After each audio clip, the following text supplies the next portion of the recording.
9:25 de la mañana vamos a ponernos a hablar con, ya sabemos, una de las periodistas estrellas que tenemos en el canal de la ciudad. Hoy, energías renovables. Thaís Gadea Lara, ¿cómo te va? Muy buenos días. Hola Nacho, ¿cómo estás? Sí, una pregunta. Sí. Berlín, ¿qué onda con Berlín? No, Berlín, es verdad, tendríamos que... Mirá, la próxima le mando una foto si les muestro. Berlín está felizmente adoptada ahora, con una familia, tiene de hecho un hermanito perruno, Boris, y la está ayudando mucho también en la adaptación, pero por suerte sí, efectivamente había otra familia esperándola, así que sí, hoy no tenemos ningún intruso acá para el video, pero está felizmente adoptada, así que... Importante el mensaje, adopten con responsabilidad. Y si no, dar tránsito también, que es lo que yo hice con ella, que es ser mediador entre lo que es el rescate y la adopción, es también una opción. Bueno, ahí lo tenemos entonces. Felicidades para Berlín y su nueva familia. Sí, ahí le mandamos un saludo. Ahí estamos. Bueno, Thaís, contame la mayor, ¿qué significa? ¿Qué tenemos que entender cuando hablamos de mayor rentabilidad de las energías renovables?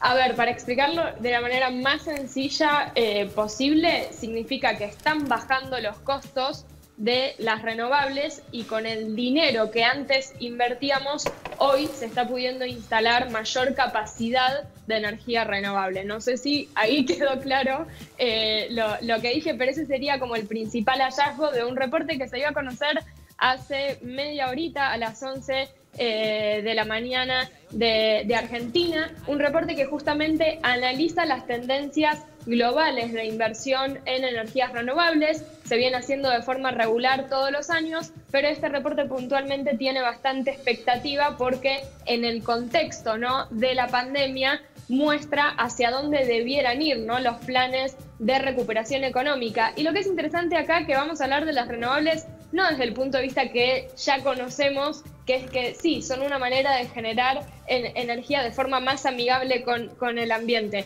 sino netamente de que también conviene desde lo económico, ¿no?, frente a los combustibles fósiles. Y esto es lo que demuestra este informe respecto de cómo viene creciendo esa caída de los costos en renovables y cómo viene siendo también más eficiente la rentabilidad. Digamos, ahí está lo de la rentabilidad, el hecho de que con el mismo dinero que se invertía antes, hoy se puede instalar mayor capacidad de energías renovables, entendiendo, según el informe, por energías renovables, energía eólica, tanto terrestre como offshore, que offshore es eso que estamos viendo ahí, que es cuando las turbinas eólicas se colocan sobre el mar, energía solar y también energía por biomasa. Esas son las que se analizan en el informe. Si te parece, tenemos una placa para ver algunos de los números más destacados que ilustran esto que yo te menciono de la rentabilidad que se desprenden de este informe elaborado por el Programa de las Naciones Unidas para el Medio Ambiente, por la Escuela de Frankfurt y también por una iniciativa de Bloomberg. No sé si tenemos la placa. Dale, vamos a verla. Para ir viendo, sí, dale. Que básicamente muestra, por ejemplo, en el 2019 se agregaron 184 gigawatts de capacidad de energía limpia. Esto es 20 gigawatts más que lo que se agregó en 2018. Y para que tengas una idea de si esto es mucho o poco, un gigawatt equivale, según el informe, a la capacidad de un reactor nuclear. Ahora, lo más destacado no es tanto que haya aumentado la capacidad instalada, sino el hecho de que esa cifra se realizó con casi la misma inversión que en 2018. Entonces, esto que yo te digo, que con el mismo dinero estamos pudiendo instalar mayor capacidad de energías renovables, que es esa cifra que vemos ahí de 282,2 mil millones de dólares estadounidenses. Ahora, ¿a qué es lo que se apunta con el informe? A que en el corto plazo esto sirva, ¿no?, para los planes de recuperación post-pandemia, pero también ver qué es lo que se necesita para en el largo plazo cumplir, ¿no?, con las metas climáticas del Acuerdo de París. Y como vemos ahí en la placa, para poder alcanzar el objetivo menos ambicioso, que es el de limitar la temperatura global por debajo de los 2 grados para fin de siglo, se necesitarían instalar 3.000 gigawatts a 2030, es decir, durante la próxima década. Ahora, lo que muestra el informe es que el dinero que se necesita para eso sería casi el mismo que el invertido en la otra década. Entonces, insisto con esto, como con casi la misma inversión se va a poder instalar mucha mayor capacidad, ¿no?, de energías renovables. Thaís, ¿podemos hablar de un país que esté a tope de las inversiones? ¿Debiéramos hablar de una región? ¿En qué tendríamos que ver, a ver quién está a la vanguardia de la inversión en las renovables? Bueno, según el estudio, el año pasado Estados Unidos lideró en inversiones en energías renovables, que acá hay que entender que no es solo sector público, sino que también son inversiones, ¿no?, del sector privado, o sea, incluyen a ambos sectores. Siguió también Europa, y en el caso de América Latina las mayores inversiones se dieron en orden en Brasil, Chile, México y la Argentina, aunque la Argentina fue de los 4 países el que tuvo una caída de la inversión. Recordemos la situación, ¿no?, en nuestro país el año pasado, y en donde la subasta que hubo de renovables fue muy chica en comparación con lo que venía ocurriendo en nuestro país los años anteriores, donde, recordemos también, tenemos una ley de energías renovables y todavía estamos lejos, ¿no?, del objetivo que se espera alcanzar. Así que eso te diría que es un panorama, ¿no?, en cuanto a países. Thaís, cuando me dijiste Estados Unidos, después me dijiste Brasil, medio como que agarré y dije, qué contradictorio, ¿no? Porque estamos, o por lo menos, decir, y diferenciaste, ¿no? La inversión pública no es solamente la que está participando, sino también la privada. Pero dentro de los Estados Unidos, cuando dijiste Brasil me asombró totalmente, no porque Brasil no pueda, sino que lo que venimos hablando de Bolsonaro es que, bueno, que vende el Amazonas, que se comió la mayor cantidad de incendios, que Trump niega el calentamiento global. Entonces decir, bueno, pará, ¿se puede comprender que la misma nación cuyo presidente niegue el calentamiento global sea quien esté a la cabeza de la inversión en energías renovables? Lo que pasa es que hay que ver las fuentes de la inversión, que como te digo puede ser del sector privado y público, también, y me parece que Estados Unidos es un buen ejemplo en eso. Una cosa es la postura que se tenga, digamos, que tenga el gobierno nacional, y después otra cosa son las políticas que se implementen de manera más local, ¿no?, a partir de los gobiernos de los estados o de las ciudades. Entonces ahí puede haber una diferencia.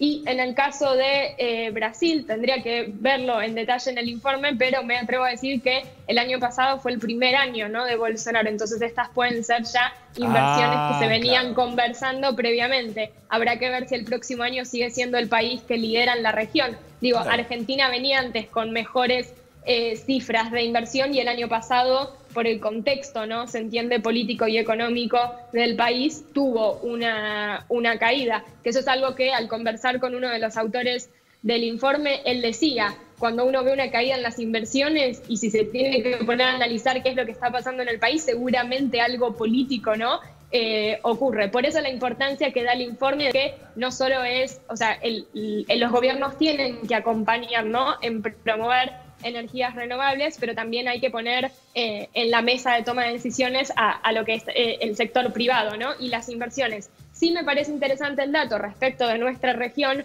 la latinoamericana, que el informe destaca que tiene 3 ventajas en comparación con otras partes del mundo en desarrollo, que son excelentes recursos para la generación de eólica, solar y biomasa, políticas de asignación, son varios los países que vienen incrementando, ¿no?, sus políticas en favor del desarrollo de renovables, y después también confianza de desarrolladores internacionales, es lo que marcan como ventajas, ¿no?, en la región de Latinoamérica. Lo importante acá es que este informe sirva sobre todo, por un lado, para las negociaciones en cambio climático, para ver qué es lo necesario y lo que se puede hacer para cumplir con las metas del Acuerdo de París, y en el corto plazo también para estos planes de los cuales se habla, ¿no?, de recuperación post-pandemia, que están más enfocados en lo económico, porque acá se está demostrando que esto no solo es bueno para el ambiente, sino que también está rindiendo económicamente. Frente a, recordemos,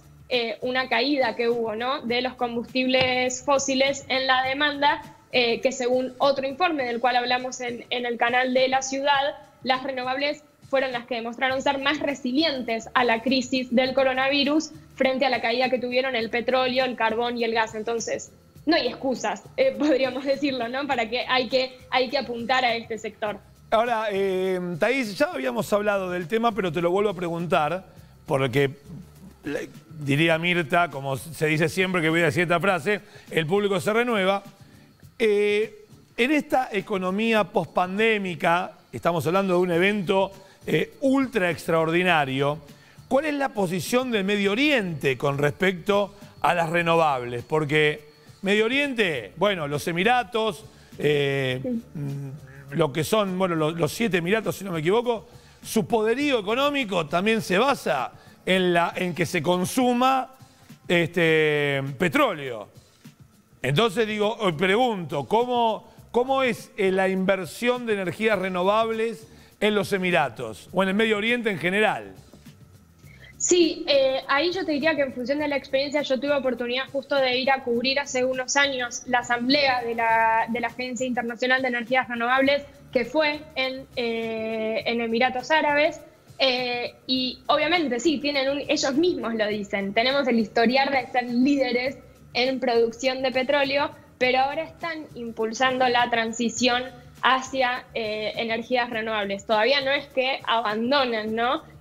Por completo el petróleo, pero se ve ahí, hay proyectos sobre todo de energía solar. Imagínate, ¿no? Emiratos, el desierto. Claro. En Dubái, por ejemplo, yo fui a conocer un proyecto de energía solar. La mayor inversión, no recuerdo ahora de cuánto era, pero en el informe la mayor inversión se dio ahí en Emiratos Árabes, o sea, del mayor parque solar durante el 2019 es ahí, porque eso tiene que ver también, ¿no? Con cuáles son los mejores recursos, el mejor potencial, ¿no? Que tenés en tu país. En cambio, si te lo tengo que comparar, cuando, por ejemplo, estuve en Japón, Japón tiene un gran problema respecto de la energía, porque dependía muchísimo de la energía nuclear, que otro día podemos conversar sobre cuáles son las posturas que hay, ¿no? Ambientales sobre energía nuclear, pero tras lo que fue, ¿no? El accidente de Fukushima, la energía nuclear pasó a ser mala palabra en Japón y pasaron a utilizar energía a partir del carbón, que te diría que es la peor fuente desde el punto de vista ambiental, pero también tiene dificultades para poder promover energías renovables Japón, justamente porque es un país más vulnerable a desastres naturales. Entonces no de cualquier forma podés colocar, ¿no? Molinos eólicos o paneles solares, sino que tenés que tener en cuenta esa vulnerabilidad de desastres naturales. Por eso es que en cada país, ¿no?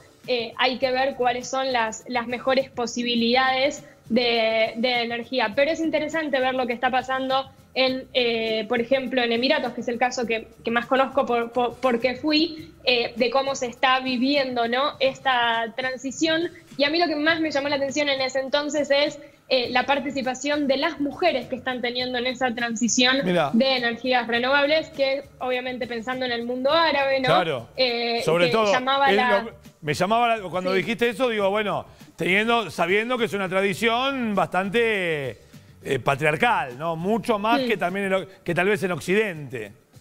Sí, pero hay bastantes iniciativas de mujeres que están liderando el empuje, ¿no? Y la promoción de la transición hacia renovables, y eso me llamó mucho la atención. Thaís, te mando un beso enorme, muchísimas gracias, como siempre.